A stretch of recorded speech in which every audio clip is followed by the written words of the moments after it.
भारतीय reserve bank के governor Raghuram Rajan क्या दिमागी तौर से पूरी तरह भारतीय नहीं हैं? क्या जानबूझकर भारतीय अर्थव्यवस्था को बर्बाद कर रहे हैं? क्या राजन ही महंगाई के लिए जिम्मेदार हैं? क्या राजन ने उद्योग धंधों को चौपट कर दिया है? क्या राजन की वजह से बेरोजगारी बढ़ी है? बीजेपी सांसद सुब्रमण्यम स्वामी को राजन पर गुस्सा क्यों आता है? वे क्यों चाहते हैं कि राजन को बर्खास्त कर दिया जाए, राजन को शिकागो भेज दिया जाए? स्वामी का हमला राजन पर है या रिजर्व बैंक जैसी संस्था की आजादी पर? नमस्कार, मैं रविश कुमार। ये सारे आरोप भाजपा सांसद सुब्रमण्यम स्वामी के हैं। स्वामी ने प्रधानमंत्री मोदी को पत्र लिखकर भारतीय रिजर्व बैंक के गवर्नर रघुराम राजन के खिलाफ जिस तरह के आरोप लगाए हैं, पत्र पढ़कर लगता है कि वे किसी अपराधी को पद से बर्खास्त किए जाने की बात कर रहे हैं। भाषा और तर्क के लिहाज से ये पता चलता है कि किसी संस्था के प्रति कितना सम्मान रह गया है। यहां तक लिखा गया है कि राजन दिमागी तौर पर पूरी तरह भारतीय नहीं है, भारतीय अर्थव्यवस्था को बर्बाद कर रहे हैं। मोदी सरकार 2 साल पूरे होने पर मिनट दर मिनट अपनी कामयाबी के आंकड़े जारी कर रही है। वहीं बीजेपी के एक सांसद रिजर्व बैंक के गवर्नर पर हमला करते हुए बता रहे हैं कि औद्योगिक विकास नेगेटिव है, राजन की वजह से बेरोजगारी बढ़ी है। प्रधानमंत्री को भेजे इस पत्र में लिखा है स्वामी जी ने कि वे रघुराम राजन को गवर्नर के पद से तुरंत हटा दें। उन्होंने कहा कि मैं भारतीय अर्थव्यवस्था को नुकसान पहुंचाने के डॉक्टर राजन की सोची समझी साजिश से हैरान हूं। स्वामी ने कहा कि पिछले 2 साल में सार्वजनिक क्षेत्र के बैंकों में बैड लोन्स दोगुने होकर 3.5 लाख करोड़ हो गए हैं। डॉक्टर राजन के कदमों से मेरा यह विश्वास बन रहा है कि वो भारतीय अर्थव्यवस्था में बाधा पहुंचाने की ज्यादा कोशिश कर रहे हैं। उन्होंने महंगाई का हवाला देते हुए ब्याज दरें लगातार बढ़ाए रखी, जबकि वित्त मंत्रालय और उद्योग विकास को तेजी देने के लिए उनसे ब्याज दर कम करने का आग्रह करते रहे। यूपीए के अपॉइंटी है, इतनी इंपॉर्टेंट पोजीशन में हम क्यों रखना चाहिए? वैसे भी इसका टर्म सितंबर में खत्म हो रहा है, तो अभी उसको छुट्टी करके घर भेजना है, क्योंकि बड़ी दबाव डाली जा रही है। खास तौर पर जो लोग अमेरिका के गुलाम हैं, वो दबाव लगा रहे हैं कि इसको दोबारा एक और टर्म दो। As far as the finance ministry and the RBI are concerned, there is an institutional relationship between the two.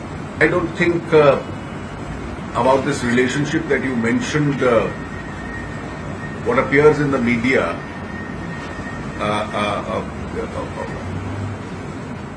you should give much credence to. These are not issues that we discuss through the media. पर media में appear तो story हो नहीं रही है, लेकिन कोई बोल रहा है इसलिए हो रही है। अर्थव्यवस्था को बर्बाद करने की साजिश का आरोप बेहद गंभीर आरोप है। राज्यसभा में वित्त मंत्री अरुण जेटली ने कहा था कि मैं स्वामी के अनुभव और ज्ञान के बारे में भली भांति जानता हूं। स्वामी एक जाने माने अर्थशास्त्री हैं। वित्त मंत्री स्वामी की तारीफ कर रहे हैं और स्वामी राजन पर हमले कर रहे हैं। वित्त मंत्री के तौर पर जरूर रहा कि उन्होंने नीतियों में फर्क होने के बावजूद सार्वजनिक रूप से कभी राजन पर इस तरह के आरोप नहीं लगाए। अपने दायरे के तहत ही इशारों में वित्त मंत्री ने जरूर कहा कि उनकी नीतियों से वो सहमत नहीं है। लेकिन स्वामी ने अपने पत्र में लिखा है कि ब्याज दर बढ़ाकर छोटे और मझोले उद्योगों को नुकसान पहुंचा दिया। यह कदम ऐसा है जैसे किसी बीमार की हत्या कर दी जाए ताकि उसके शरीर का तापमान गिराया जा सके। सरकार के दावों के अनुसार अगर भारतीय अर्थव्यवस्था अच्छा कर रही है तो इसकी गिरावट, हत्या और साजिश को लेकर एक शख्स की तलाश क्यों है? क्या स्वामी के बहाने एक खलनायक खोजा जा रहा है जिस पर अर्थव्यवस्था के चौपट होने की जवाबदेही डाल दी जाए? ना तो प्रधानमंत्री ना ही वित्त मंत्री ने सार्वजनिक तौर पर सीधे स्वामी के बयान की निंदा की है या उनसे किनारा किया है। स्वामी से पहले बीजेपी सांसद मुरली मनोहर जोशी भी 2013 में राजन की नागरिकता पर सवाल उठा चुके हैं। नुपुर आचार्य की रिपोर्ट है जिसमें लिखा है कि राजन ने मुंबई में कहा था कि मैं भारतीय नागरिक हूं और हमेशा भारतीय रहूंगा, मुझे इस नागरिकता पर गर्व है। तब राजन ने कहा था कि उन्हें कोई है जो उन्हें रोज एक मेल भेजकर पूछता है कि बताइए आप भारतीय हैं या नहीं। राजन ने भेजने वाले का नाम नहीं बताया। रघुराम राजन की ख्याति इस बात को लेकर है कि उन्होंने 2005 में अमेरिका के फेडरल रिजर्व के पूर्व चेयरमैन के सम्मान में बुलाए गए एक सम्मेलन में भविष्यवाणी कर दी थी कि दुनिया में मंदी आ रही है। आईआईटी दिल्ली, आईआईएम अहमदाबाद के छात्र रहे, अमेरिका के मैसाचुसेट्स इंस्टीट्यूट ऑफ टेक्नोलॉजी से पीएचडी की है, अंतर्राष्ट्रीय मुद्रा कोष के मुख्य अर्थशास्त्री रहे हैं, यूनिवर्सिटी ऑफ शिकागो में अर्थशास्त्र के प्रोफेसर रहे हैं, 2012 तक भारत सरकार के मुख्य आर्थिक सलाहकार रहे हैं। रघुराम राजन की लोकप्रियता और आर्थिक मसलों पर खुलकर बोलने की सक्रियता से कौन परेशान हो सकता है। 23 अप्रैल 2016 को ब्लूमबर्ग ने एक सर्वे किया, इनमें से 15 में से 13 अर्थशास्त्रियों ने कहा कि राजन को ही गवर्नर के रूप में एक और कार्यकाल मिलना चाहिए। उनका कार्यकाल सितंबर में समाप्त हो रहा है। etmarket.com ने पाठकों के बीच एक सर्वे किया है। मंगलवार को छपे इस सर्वे के अनुसार 69% लोगों ने उन्हें 10 में से 10 नंबर दिए हैं। 87% ने कहा है कि वे चाहते हैं कि गवर्नर पद पर बने रहें। इस सवाल पर कि स्वामी राजन को शिकागो भेज देना चाहते हैं, 86% लोगों ने कहा कि शिकागो नहीं भेजना चाहिए। 78% लोगों ने राजन के बारे में स्वामी की टिप्पणी से असहमति जताई है। इस सर्वे में 9168 पाठकों ने हिस्सा लिया है। स्वामी ने 18 सितंबर 2015 के दिन द हिंदू में एक लेख लिखा। इसका शीर्षक था the way out of the economic tailspin. Swamy ने लिखा कि अर्थव्यवस्था एक बड़े संकट की ओर बढ़ रही है और 2016 की शुरुआत तक अर्थव्यवस्था क्रैश हो जाएगी। इस लेख से 3 दिन पहले भी स्वामी ने प्रधानमंत्री को पत्र लिखा था और राजन को निशाना बनाया। स्वामी ने लिखा कि मैं आपको यह बताने को विवश हूं कि अर्थव्यवस्था लड़खड़ाने ही वाली है। अगर सही कदम नहीं उठाए गए तो नवंबर से लेकर फरवरी 2016 के बीच एक बड़े क्रैश को टाला नहीं जा सकेगा। फरवरी तक अर्थव्यवस्था के क्रैश कर जाने की बात कही थी। आधा मई चला गया, क्या हमारी अर्थव्यवस्था क्रैश कर गई है? स्वामी क्या जानबूझकर हवा खड़ा कर रहे हैं? सूक्ष्म, लघु और मध्यम उद्योग मंत्रालय की वेबसाइट पर जाकर हमने देखा कि क्या राजन की वजह से छोटे स्तर के उद्योग धंधे चौपट हो गए हैं। इस मंत्रालय की 2015-16 की सालाना रिपोर्ट के दूसरे चैप्टर में कहा गया है कि अप्रैल 2015 से सितंबर 2015 तक सूक्ष्म, लघु और मध्यम उद्योगों की, जिसको एमएसएमई कहते हैं, कि विकास दर 18.74% रही है। 2014-15 में यह वृद्धि 17% थी, 2013-14 में 12%। कमाल की वृद्धि है इन आंकड़ों के जरिए। भारत सरकार की वेबसाइट गलत आंकड़े दे रही है या स्वामी गलत बोल रहे हैं? 30 नवंबर 2015 के अपने मन की बात में प्रधानमंत्री ने कहा था कि हमने मुद्रा बैंक की स्थापना की है। इसकी शुरुआत अच्छी रही है मगर रफ्तार वैसी नहीं जैसी मैं चाहता हूं। मन की बात में प्रधानमंत्री ने बताया कि उस वक्त तक 66 लाख लोगों को 42,000 करोड़ रुपए प्रधानमंत्री मुद्रा योजना के तहत मिल चुके हैं कर्ज के रूप में। प्रधानमंत्री की मन की बात सही है या स्वामी अपने मन की बात कर रहे हैं कि राजन की नीतियों के कारण छोटे उद्योग ब्याज पर कर्ज नहीं ले पा रहे हैं? हमारी रिसर्च के मुताबिक जब राजन ने 2013 में कार्यकाल संभाला था तब बैंकों के लिए ब्याज दर, जिसे रेपो रेट कहते हैं, 7.50% और इस वक्त 6.50% है। करीब 1% की कमी है। राजन अपने कार्यकाल में लगभग 5 बार, करीब 5 बार ब्याज दरों में कमी की है। स्वामी का कोई स्वामी नहीं है, ये सब जानते हैं, लेकिन स्वामी रिजर्व बैंक के जिस स्वामी पर हमले कर रहे हैं उसके बहाने कहीं वे अपनी सरकार के स्वामी को तो घसीट नहीं रहे हैं। क्या राजन के बारे में स्वामी की सोच सरकार की भी है? हम प्राइम टाइम में बात करेंगे। हमारे साथ कंसल्टिंग एडिटर है बिजनेस स्टैंडर्ड अखबार के शुभमोय भट्टाचार्य जी। आपसे मैं जानना चाहता हूं कि राजनीतिक तौर पे ये देख के क्या आपको लगता है कि ये स्वामी का हमला है या स्वामी के बहाने सरकार का हमला है रिजर्व बैंक के गवर्नर पे? नहीं रविश, मैं ये नहीं कहूंगा कि सरकार का हमला है। हाँ। लेकिन ये बात सही है कि राजन आरबीआई में पिछले 1 साल में जो कदम उठाए हैं बैंकिंग सेक्टर के सुधार के लिए, और खासकर जिसमें नॉन परफॉर्मिंग एसेट्स में बहुत सारे जो पॉलिटिकल एंटिटीज हैं, पॉलिटिकली कनेक्टेड एंटिटीज हैं, उन पर वार किए हैं और जिसके चलते बैंक्स अभी काफी सख्त एक रवैया ले रहे हैं, लेने पे मजबूर हुए हैं। इससे बहुत इंस्टीट्यूशनल इंटरेस्ट को धक्का लगा है। और मतलब क्या हम अपने दर्शकों की समझ के लिए ये एक और सरल करें, क्योंकि मैं भी थोड़ा अर्थव्यवस्था में कमजोर हूं। क्या राजन ने ऐसे कदम उठाए हैं कि बैंकों से कह के कि अपना लोन वापस लो, जिससे लोन वापस लेना है उन कॉर्पोरेट के राजनीतिक रिश्ते रहे हैं, इसीलिए राजन पर हमले हो रहे हैं? क्या आप इस तरफ इशारा कर रहे हैं? बिल्कुल, क्योंकि आप अगर देखेंगे कि बहुत सारे हमारे देश में जो क्रॉनिक कैपिटलिज्म की जो बात बहुत सालों से चली थी, हाँ। वो 1 आध साल में नहीं पनपा था। बहुत अरसों से एक इंस्टीट्यूशनल स्ट्रक्चर तैयार हुआ था। बैंक के चेयरमैन, बहुत सारे बैंकों के चेयरमैन, बहुत सारे रिपोर्ट में उसके बारे में आलोचना किए गए थे कि ये सारे कहां से आए हैं, किस तरह से इनके सिलेक्शन हुआ है, जिसलिए बैंकिंग बोर्ड्स में अभी सुधार किया गया। बैंकिंग बोर्ड सेटअप किया गया है कि बैंक के चेयरमैन अलग तरीके से सिलेक्ट होंगे। ये सारे जो स्टेप्स हैं, और खासकर पब्लिक सेक्टर बैंक्स, क्योंकि वही भारत के 74% क्रेडिट का स्वामित्व है उनके पास, वो अगर सख्ती से पेश आ रहे हैं, क्रेडिट में सवाल पूछ रहे हैं, तो स्वामी ही नहीं, आपको याद होगा कुछ दिनों पहले एक राजन के ऊपर इशारा ना करके एक कड़ा सा कमेंट आया था दीपक पारेख से, जिन्होंने बताया था कि रियल एस्टेट सेक्टर में इतनी कड़े जो स्टेप्स लिए जा रहे हैं, वो सेक्टर को मजबूर कर रहा है, विवश कर रहा है, बहुत सारे मुश्किलें उनके सामने आ रहे हैं। पर जिस तरह से दो बातें हैं कि जब माल्या साहब का बिजनेस डूबा तो कई लोग कहने लगे सरकार की तरफ से कि बिजनेस में डूब जाता है पैसा, लेकिन अर्थव्यवस्था की नीतियां खराब हुई तो राजन को कहा जा रहा है कि नेशनल इंटरेस्ट में, राष्ट्रहित में हटा दिया जाए। क्या राजन वित्त मंत्री हैं? क्या राजन अर्थव्यवस्था तय करते हैं? क्या राजन बजट बनाते हैं? सरकार की जो आर्थिक दिशा है क्या वो राजन तय करते हैं? बिल्कुल, और रविश आपने बिल्कुल सही कहा।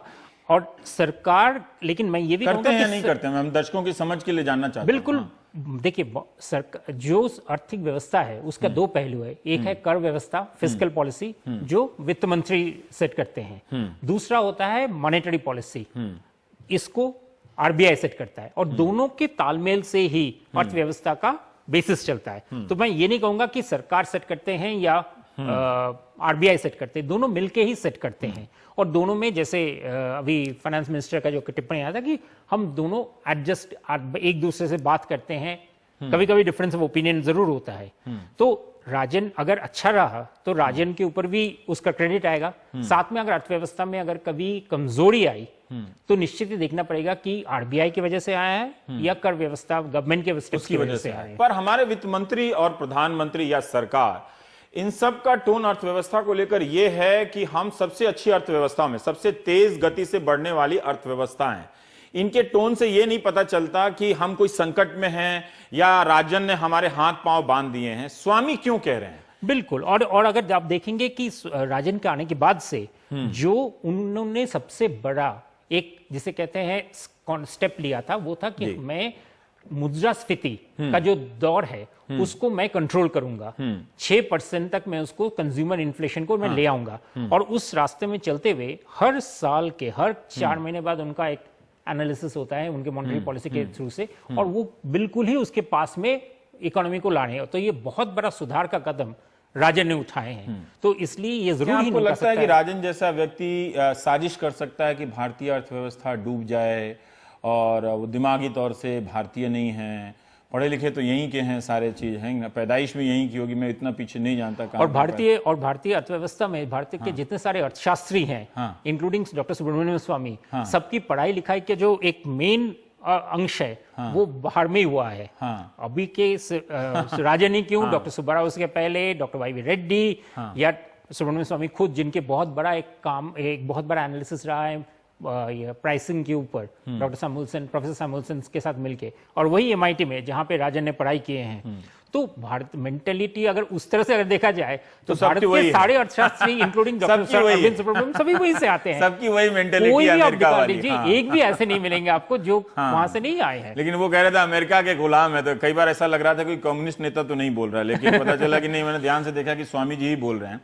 पर क्या स्वामी ये बात सही कह रहे हैं क्या कि हमारी अर्थव्यवस्था चौपट है, बेरोजगारी बढ़ गई है और इसका औद्योगिक विकास नेगेटिव है? देखिए, ये राजन की आलोचना करना और ये बात कहना, दोनों में अंतर है।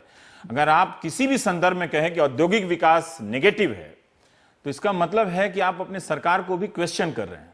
मैं उस मामले में नहीं जाना चाहता। वो उनके लिए, उनका और बीजेपी के अंदर में पार्टी से वो किस तरह का चीज चाहते हैं, वो उनके वो अलग राय है। हम लोग यहाँ पे देख रहे हैं जब तक वो राज्यसभा में नहीं आए थे तब तक लगता था कि वो एक बाहरी व्यक्ति हैं, जिस तरह से उनका प्रभाव बढ़ा है राज्यसभा में, जिस तरह से कर रहे हैं। अब स्वामी को मुझे नहीं लगता कि अपनी सुविधा के हिसाब से हमें ये कह देना चाहिए कि वो बाहरी व्यक्ति हैं। वो जरूर बीजेपी के भीतरी और एक महत्वपूर्ण व्यक्ति हैं। तो ये सरकार का अपना सरकार के मेंबर होने, सरकार रूलिंग पार्टी मेंबर हैं, तो उनके आपस के बीच की आलोचना है और वो क्या स्टेप्स लेते हैं। और जैसे आपने बहुत सारा जिक्र किया कि प्राइम मिनिस्टर के जो कमेंट्स थे, फाइनेंस मिनिस्टर के जो कमेंट्स हैं, एमएसएमई के जो आपने बहुत अच्छे रिपोर्ट दिखाए, उससे कहीं ये नहीं दिखता है कि सिचुएशन खराब है। खराब जरूर थे, लेकिन उससे उभरने की बहुत सारे कदम, सक्रिय और सशक्त कदम लिए गए हैं और वो आगे लेते जब वो चिट्ठी लिख रहे हैं प्राइम मिनिस्टर को कि एमएसएमई जो सूक्ष्म लघु और मध्यम श्रेणी के जो उद्योग हैं वो बर्बाद हो गए हैं, तो उन्हीं प्रधानमंत्री के एक मंत्रालय की वेबसाइट पे लिखा है कि 18.74% की वृद्धि है इसमें। बिल्कुल, या तो ये बात सही नहीं हो सकती और नहीं तो ये सबसे शानदार प्रदर्शन है कलराज मिश्र का मंत्रालय ने जो प्रदर्शन किया है।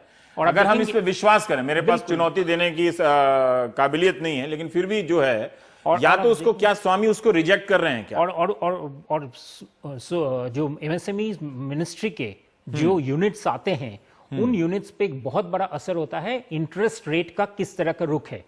तो निश्चित ही अगर उनमें अगर प्रगति हो रही है, 18% अग्रगति है, तो वो पॉसिबल नहीं है अगर रेट ऑफ इंटरेस्ट का, ब्याज दर अगर उन पर अगर बोझ असर पड़ता तो 18 का विकास हो ही नहीं सकता था। और खासकर अगर उसको अगर पिछले डिकेड्स अगर आप देखें तो आप देखेंगे कि ये ग्रोथ रेट काफी अच्छी तरह आगे बढ़ रहा है। और निश्चित ही रेट ऑफ इंटरेस्ट का अगर रुख अगर उनके उल्ट अगर उनके अगेंस्ट में जाता इसका तो मतलब ये है कि राजन अर्थव्यवस्था की सही तस्वीर भी पेश नहीं कर रहे हैं। और राजन नहीं स्वामी जी है ना, और कलराज मिश्र जो अक्सर पीछे रहते हैं, पर्दे के पीछे, कभी सामने नहीं आते हैं, ट्वीट नहीं करते हैं पंडित जी। अगर उनके मंत्रालय ने अच्छा काम किया है तो उनको उनकी सराहना होनी चाहिए। पर एक बात मैं जानना चाहता हूं, आपने जो शुरू में कही कि कोई इंटरेस्ट है, स्वामी की जो प्रवृत्ति रही है वो किसके तरफ से इशारा वार करते हैं ये पता नहीं चलता, तो अक्सर लगता है कि वो अपनी लाइन लेकर चलते हैं। पर उन्होंने कहा कि राजन की नीतियों की वजह से सार्वजनिक क्षेत्र के बैंकों का जो बैड लोन्स है वो 3.5 लाख करोड़ हो गया है।